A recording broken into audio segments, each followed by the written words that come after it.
Magandang umaga po sa ating lahat. Tayo po ay nasa ika-29 na araw ng ating prayer and devotion tungo sa ika-100 anibersaryo ng ating simbahan, UCCP Salinas. Ang title po ng ating devotion ngayon ay Facing Rejection with Grace at matatagpuan ng ating batayang talata sa Book of Matthew, chapter 10, verse 14. If anyone will not welcome you or listen to your words, leave that home or town and shake the dust off your feet. Meron po tayong 3 punto na pag-uusapan ngayong umagang ito. Una, understanding rejection. Recognize that rejection is a part of the Christian journey. Jesus faced it and we will too. Maraming kwento po sa Biblia kung saan nakaranas ng rejection ang ating Panginoon. Ngunit sa kabila nito, ay hindi siya tumigil sa kanyang pangangaral at pagpapalaganap ng salita.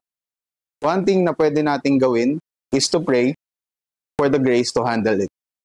Tumingi po tayo ng tulong sa Diyos and we should do it with dignity and composure, just like how Jesus did it. Pangalawang punto, responding in love. Instead of taking rejection personally, choose to respond with love.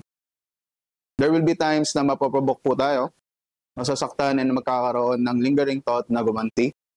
But in the book of 1 Peter, chapter 5, verse 7, it says there, casting all your care upon Him, for He cares for you. What we can do is to pray for the strength to extend grace even when we are faced with opposition. Ikatlong punto, learning from each experience. Each rejection can be a learning opportunity. Sometimes, mayroon pong mga lesson na tinuturo ang Diyos o di kaya naman ay mayroong rason kung bakit hindi niya ito binibigay sa atin. Lalo na kapag hindi ito akma sa kanyang plano para sa mga anak niya. We can pray for the ability to reflect on these experiences and grow in your approach to sharing the gospel. Tayo po ay manalangin. Lord, we praise you and we glorify you each and every day of our lives. We lift up your name today. Kayo po ang Diyos na pinakamapangyarihan sa lahat. Panginoon, give us your wisdom and grace, Lord, whenever we encounter countless rejections in our lives. Dahil Panginoon, alam namin na kasama ito sa inyong plano for each of us.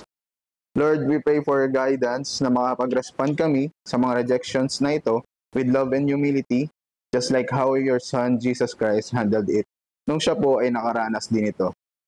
Lord, we ask your Holy Spirit to fill us every day, be a worthy sacrifice, and live Christ-like for the rest of our lives. We thank you, Lord. In Jesus' name we pray. Amen. Dito po nagtatapos ang pang-29 na araw na ating sama-samang debosyon at pag-aaral ng salita.